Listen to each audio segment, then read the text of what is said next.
Ya, Assalamualaikum warahmatullahi wabarakatuh. Selamat pagi, selamat siang ya, selamat malam, selamat apa aja deh kalian lagi dengerin ini ya. You guys are watching a mini tutorial for the TOEFL course. Now, today I'd like to tell you or present you one of the material from the structure, written and structure expression. For me, myself, I think that is the most difficult because sometimes it's confusing. Yeah. So I'm going to share several basic terms that you need to know in understanding English grammar. I'm going to divide this material into 2 videos. Yeah. Hopefully you enjoy this. So today I'd like to present you about part of speech in Bahasa Indonesia. We call it jenis-jenis kata. So, as you can see in the slide, there are 8 parts of speech. Ada 8. The first is noun, pronoun, verb, adverb, adjective, preposition, conjunction, and interjection. Let's start from the noun first. So, what is noun? We used to call it as kata benda. So this part of speech, the function is to give a name of a person, place, thing, or idea. Usually, noun is precedently by a, an, or the. Noun also could be singular, ya, tunggal, sendirian, jomblo, itu singular, or plural, banyak, atau jamak. Is it concrete or abstract, ya, nyata ataupun abstrak. Dalam suatu kalimat, noun dapat berfungsi sebagai subjek, objek langsung, objek tidak langsung, pelengkap subjek, dan atau objek dari suatu preposisi. Nah, let's take a look the example. Ya. Can you see the sentence here? The teacher brought some foods for the class because all the students in the class passes the final exam. The underlined words are the noun. Jadi yang di garis bawah di sini adalah noun. Ada berapa? Ya, let's count. 1, 2, 3, 4, 5, 6. There are 6 nouns here. The first is the teacher. The second is food. The third is the class. The fourth is students. The class is the next. And the last is exam. Those are nouns or kata benda. Let's move on to the pronoun or we call it kata ganti benda. Part of speech ini digunakan sebagai kata ganti noun. Jadi noun tadi apa? Kata benda. Pronoun adalah pengganti kata benda dalam suatu kalimat. Ya, pronoun adalah kata ganti benda atau pengganti kata benda dalam suatu kalimat. Pronoun umumnya berfungsi agar tidak terjadi pengulangan kata, yang dapat menghasilkan kalimat yang panjang dan tidak lazim. Nah, you can take a look at here. The sentence in the table, yeah, with and without pronoun. On your left, you will see sentence with pronoun. Without pronoun. On your right, you will see sentence with pronoun. Ya, please read. Coba dibaca dulu kalimat yang ada di tabel. Let me read it for you. Sentence with pronoun. Beyonce held a concert last week in Jakarta. Although Beyonce felt exhausted due to long flight, Beyonce was still very excited to visit Jakarta for the first time. Nevertheless, Beyonce promised to visit Jakarta again when Beyonce had the opportunity. So Beyonce mentioned 1, 2, 3, 4, 5 times, ya, disebutkan 5 kali. Let's take a look next sentences with pronoun yang menggunakan kata ganti benda, kata ganti noun. Beyonce held a concert last week in Jakarta. Sama ya kalimat pertamanya. Kalimat kedua, although Beyonce felt exhausted, di sini menjadi although she felt exhausted, she was still very excited. She promised she will visit Jakarta again when she had the opportunity. Jadi yang namanya Beyonce di sini ada 5 kali. Di tabel sebelah kanan Beyonce hanya ada 1 kali. Selainnya diganti menjadi she. Maka she di sini adalah kata ganti benda, pengganti noun. Ya, dari contoh di atas, noun adalah Beyonce. Nounnya adalah Beyonce dan pronoun yang menggantikannya adalah she. Noun yang digantikan oleh suatu pronoun, nah jadi Beyonce menjadi she, itu disebut antecedent. Antecedent, ya. Nah, jadi dalam bahasa Inggris itu ada 6 jenis pronoun. Banyak ya. Ada personal pronoun. Fungsi personal pronoun adalah sebagai pengganti orang, tempat, atau benda secara spesifik. I, you, we, they, she, it. Nah, ya. Kalau I jadi me, ya kan? They jadi them, he jadi him. Ini adalah personal pronoun dalam kalimat. Ada indefinite pronoun sebagai pengganti orang, tempat, atau benda secara umum. Jadi kita tidak spesifikan tapi secara umum. Anything, anybody, any, both. Secara general, kita pakai indefinite pronoun. Possessive pronoun, maka sebagai pengganti benda kepunyaan. Milik saya jadi mine, milik kamu jadi yours. Gitu ya. Kalau reflexive pronoun sebagai penekanan independensi tindakan. Dia sendiri kok yang melakukannya. Aku sendiri kok yang melakukannya.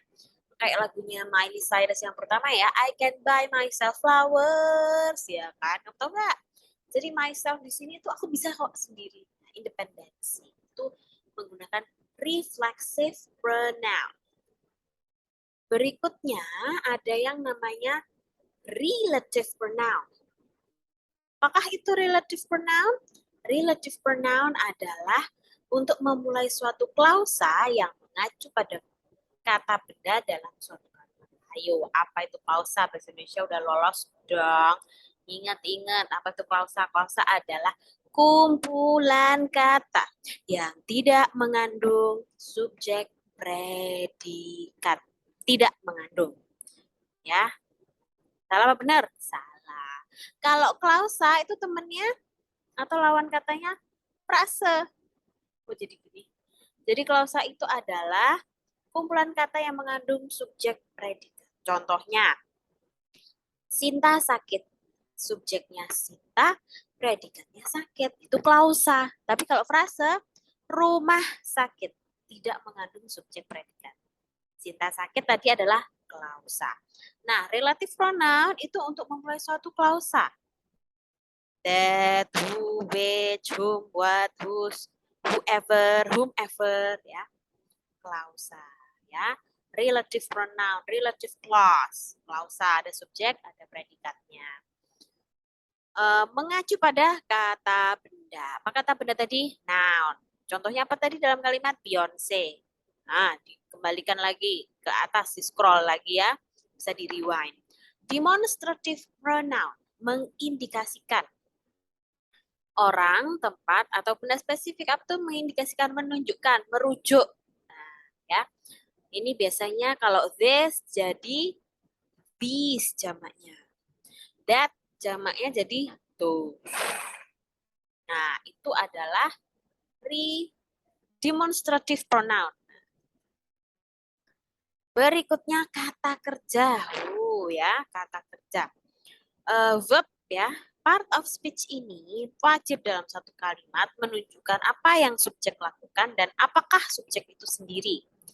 Ada 3 jenis kata kerja. Ya, ada 3 jenis kata kerja. Kata kerja pertama, action verb. Untuk menunjukkan apa yang sedang subjek lakukan. Bisa berupa tindakan fisik atau tindakan yang ada dalam pikiran kita. Ya, contohnya make, create, eat, push. Kalimatnya she eats yogurt every morning. Kan tindakannya makan ya, menggunakan organ tubuh kita. Maka ini tindakan menggunakan fisik. Action verb, kata kerja menggunakan aksi fisik. Aksi mental. They realize that it is impossible to go out. Mereka menyadari kok kalau nggak keluar. Menyadari itu sesuatu yang kita lakukan, tindakan, berpikir ya menggunakan akal sehat atau pikiran kita. Itulah aksi mental. Dua-duanya masuk dalam action verb. Berikutnya ada yang disebut linking verb. What is linking verb? Menunjukkan apa suatu subjek itu sendiri dan dibandingkan apa yang subjek lakukan. To be atau be biasanya masuk di sini. Ya, is, am, are, bentuk verb 2-nya was, were, bentuk verb 3-nya been, ya kan? Nah, ini juga termasuk linking verb. Contoh pada kalimat, Audrey is proud of her achievement. Jadi dia menghubungkan antara Audrey sama proud menggunakan to be atau menggunakan linking verb. Berikutnya, contoh berikutnya, Audrey feels proud of her achievement. Audrey becomes proud of her achievement. Selain to be, terdapat juga linking verb yang berguna untuk mengekspresikan 5 indera kita, our 5 sense. Ya, menggunakan seem, look, feel, taste, sound, appear. Ya, fungsinya sama dengan to be. Jenis kata yang terakhir, helping verb. Helping verb, kata kerja bantu. Ada yang berkata modal verb, ya, kata kerja bantu. Jadi muncul, helping verb ini muncul dengan kata kerja utama untuk memberikan makna yang lebih jelas. Biasanya dibutuhkan dalam tenses selain simple present atau simple past. Helping verb atau modal ini have, has, had, dan to be juga masuk dalam helping verb. Contoh kalimatnya, they have greeted us. They have greeted us. Kenapa pakai have ini memperjelas bahwa ini tenses, bentuk waktunya apa? Kalau ada have sama verb 3, namanya tenses perfect. Ingat-ingat semester 1 bahasa Inggris, dosennya siapapun di modulnya ada itu, dibuka kembali. Memperjelas selain tenses simple present dan simple past ya, gunanya helping verb. Ada lagi selain have, has, had, helping verb yang lain adalah am, are, is, was, were, sama been, to be, ya kan? Jadi to be itu sebagai sebelumnya tadi sebagai linking verb, juga sebagai helping verb. Contoh kalimatnya, ya kita coba cek. Silakan perhatikan layar. She is working on a special project. Nah, is di sini sebagai modal verb, helping verb. Do, does, did ini juga helping verb. Contoh kalimat, he certainly does enjoy, menekankan, gitu loh. Ya, menekankan kok memang menikmati. Selain to be, do, does, has, have, juga ada will, shall. Contoh kalimatnya, we will endure these hardships. Ya, kita akan mengatasi, kita kuat menghadapi hardships ini, maksudnya ujian ini. Selain will, shall, ada juga would, could, should, can, may, might, ya. Teman-temannya itu juga termasuk modal verb. Helping verb, kata kerja bantu.